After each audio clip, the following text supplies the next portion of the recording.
When you said you wanted to go and tell what the Muslim faith was and renew your faith, and then you felt it was your responsibility to go talk to children about what the Muslim faith was, what did you say the teachings were? What were some of the main points you said?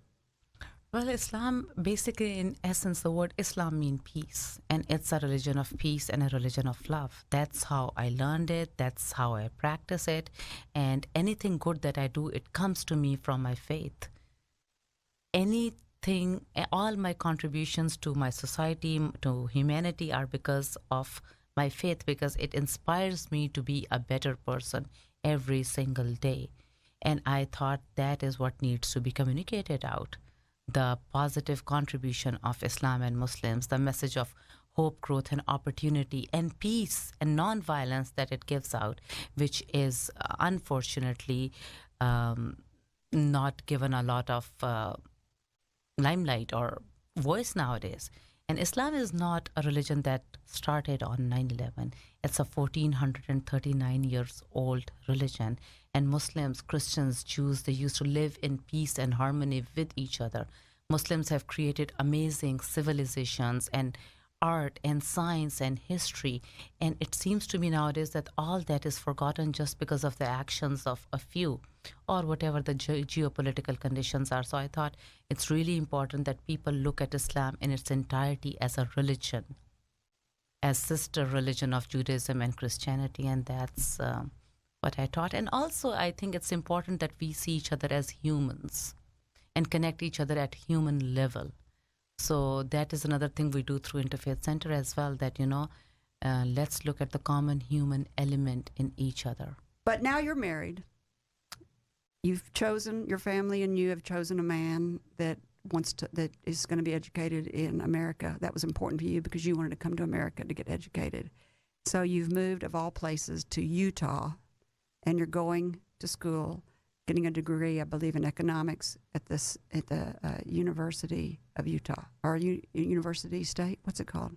University of Utah. University of Utah. Yeah. Can you tell us about that? How what it was like when you first got there?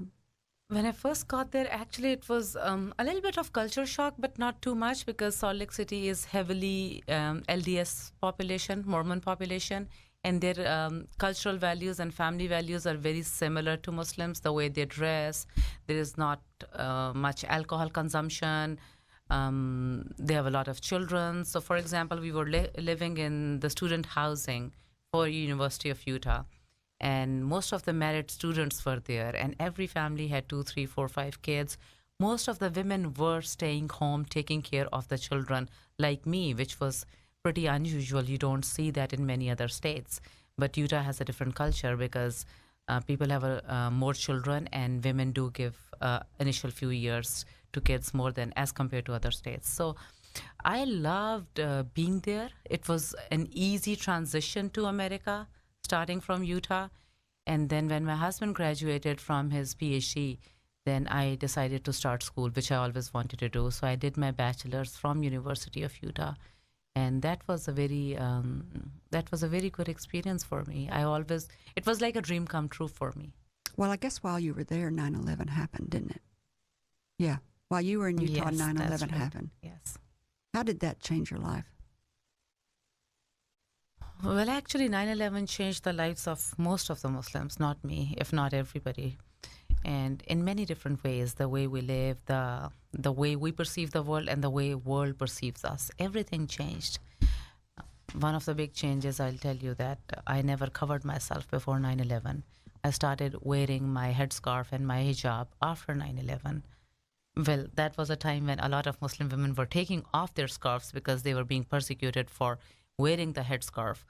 But for me, it was really important to embrace my religion and my identity at that time. So I decided to visibly look like a Muslim.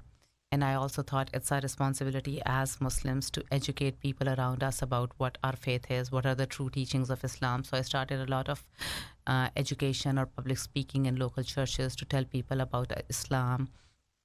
I started teaching children at the local mosque because I also felt it's really important for our own children, Muslim children, to know the true teachings of Islam, so they do not get brainwashed or influenced by what extremists are doing, which is not Islam. So I think for the first time after 9/11, I started thinking about myself. Who am I?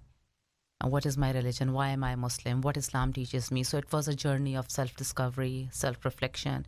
And as I learned about my own faith, in a more intentional way, I started also spreading that awareness to the people around me.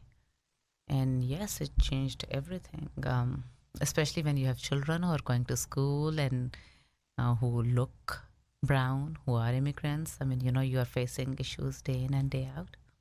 So as a rebellious streak in you, you decided to start wearing your hijab. Yes, that's true. That's kind of like you said, the opposite of what everybody else did. I remember I used to teach in the Sunday school at mosque, and when I was going, my husband said, please don't cover your head. And I normally never used to. I would only cover it on Sundays before going to mosque. And that Sunday I said, no, I will cover my head. And I remember when I was driving to the mosque, and when we were stopped on the red light, the car next to me, the person rolled his window down and he yelled at me to go home and I don't belong here. But I think the more hatred and fear I saw in people's eyes for Muslims, the more resolved I was, the more determined I become to embrace my identity and tell them that no, that is not right. You have to know the real Muslims. So yes, that was a rebellious streak, and then it stayed with me. I mean, it's been years now that I've been wearing that scarf. That you could say the same about the extreme Christians that bomb abortion clinics and blow up government buildings in the name of Christianity. It's the extremist that if you were an outsider looking in, you could say that about Christians if you didn't know that that's not their religion either. And Terry, that's true for every religion. I don't think extremists have a religion. Extremists are there in Judaism, in Christianity, in Buddhism, in Islam. These are people who have extremist tendencies. It's not the religion that makes them extremist. I don't divide people as Christian, Jewish, and Muslim. I think they're good people and they're bad people. And they're good people in every faith and they're bad people in every faith. Your husband's taking a job in Little Rock, Arkansas. He's working at the University of Arkansas Medical Sciences. Qayyim Said. And you moved here in 2007. You graduated in 2007, gave the valedictorian speech, come home. He says, all right, honey, that's over. We're moving to Little Rock, Arkansas. You said, let me get the map out. Where is that? Exactly. I did know that this is the Clinton state. Yeah. And so you move here. Yeah. And tell us a little bit about that. So I actually wanted to pursue my PhD after my bachelor's. And initially it was a bummer for me that, we're moving to Little Rock and there is not a place where I can do my PhD. But Did y'all hear she said bummer? Okay, I just want you to know that. Okay, go ahead. She's very American. All right, but then when I did my research on Little Rock, I found Clinton School of Public Service, which is essentially going to teach me the same things, or at least the work I'll do after that would be same. So I was actually pretty excited that we will see American South. I had traveled a lot in America. I traveled from coast to coast and border to border. I've seen not all, but more than 35 states. But not the South part. So I was really excited to be in American South. And then Clinton School of Public Service gave me an opportunity to do something different than PhD, but with similar outcomes. So I was very excited. I came here. I pursued my master's. Both my children were in middle and high school. And I worked with some local organizations as an economist, but started more and more focus on interfaith work because my children were growing and I thought there is a need to teach people the skills of interfaith cooperation. I'm sure it helped them cope at school. Well, I hope so. That's how I started my work, but I hope so. One day my son came home and at dinner table we would share stories of what happened at the school.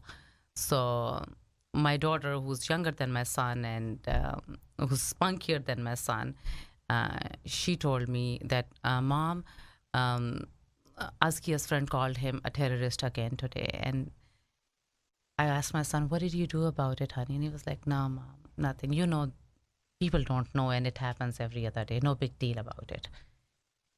And we were sitting at our dinner table, and it really struck me that, you know, I'm doing so much interfaith work, and look at my child. He does not know how to respond to somebody who's calling him an extremist. And the kid is born and raised in America. He does not even know what an extremist is.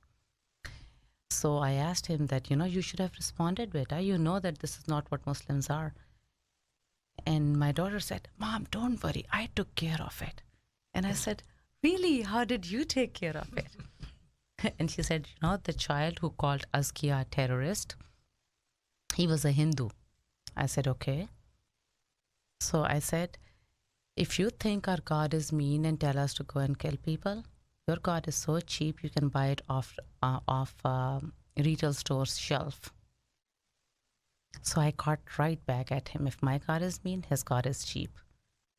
And I was looking at my two beloved children, that one of them does not know how to respond to a bully who's calling him an extremist, and the other one is actually turning into a bully. So both of them lacked the communication skills that they needed to talk about faith. So that's how actually some of my work started. I thought it's really important that we teach our young children and teenagers how to talk about faith. And how can we do that if they never talk about faith to each other? So I started this program, which is called Multi-Faith Youth Group of Arkansas, back in 2011. And it's a group of teenagers, high schoolers, who are from Christian, Jewish, Muslim, Buddhist faiths, and no faith. And they come together twice a month. They have interfaith dialogue with each other. They talk about world issues. They talk about extremism and terrorism. They talk about gun violence. They talk about tolerance and love and patience. And they do service projects together. I have a gift for you today. Here it is. It's a desk set. That is the U.S. flag where you're living. That is the Pakistani flag. Look, she recognized. Wow, thank you. That's Utah. That's Utah. That's Arkansas.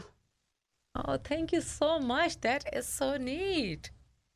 So, so neat. What do you want your legacy to be? What is the future going to hold for Sophia? Well, honestly, I don't know, because I do not plan my future, but I definitely do want to see. I live in a country which is a country, it's a dream country for people to come to, especially who have passions, who want self-actualization in life, people like me. And they come here because it's a country where dreams come true, where you can actually rely on your own hard work and be something, because the barriers are minimum. And I have been able to do that. And I want to make sure that these opportunities are available to the next generations of Americans, immigrants and non-immigrants alike. So I do want to, my dream is that whatever we can do to protect the legacy of the American dream, to protect the values and the freedoms that this nation offers to its citizens. And we can only do that if we learn how to live with each other, how to interact with each other, how to communicate with each other. We cannot build walls among each other. We need to learn interfaith cooperation to create inclusive communities. So, because I have enjoyed so much from this nation, this nation has given me so much. I want to make sure that the child who lands on the shores of America from Syria, he or she has the same opportunities that you had, and your grandfathers had, and that I have, and my children have. So I think we all have a responsibility to keep America's values intact as a nation of immigrants, as the most diverse nation in the world. Do you fear for us? Or are you optimistic? I'm very optimistic. Of course you are. That's the way you are. Sophia, thanks for joining me and my listeners. This has been a great interview. I have enjoyed meeting you and talking with you so much. Thank you again, Sophia. I have really, really enjoyed meeting with you. Thanks. Good luck with everything you're doing. Thank you for having And me. It was my pleasure. I hope to see you September the 5th at St. Mark's Episcopal Church in Little Rock, Arkansas. For those listeners who might have a great entrepreneurial story they'd like to share, send a brief bio and your contact info to me, Kerry, at flagandbanner.com, and someone will be in touch. And to all, thank you for spending time with us. We hope you've heard or learned something that's been inspiring or enlightening. And if you haven't been listening. And that whatever it is will help you up your business, your independence, or your life. I'm Kerry McCoy, and I'll see you next time on Up in Your Business. Until then, be brave and keep it up. You've been listening to Up in Your Business with Kerry McCoy. For links to resources you heard discussed on today's show, go to flagandbanner.com, select Radio Show, and choose today's guest. All interviews are recorded and posted the following week. Subscribe to podcasts wherever you like to listen. Kerry's goal is simple: to help you live the American dream.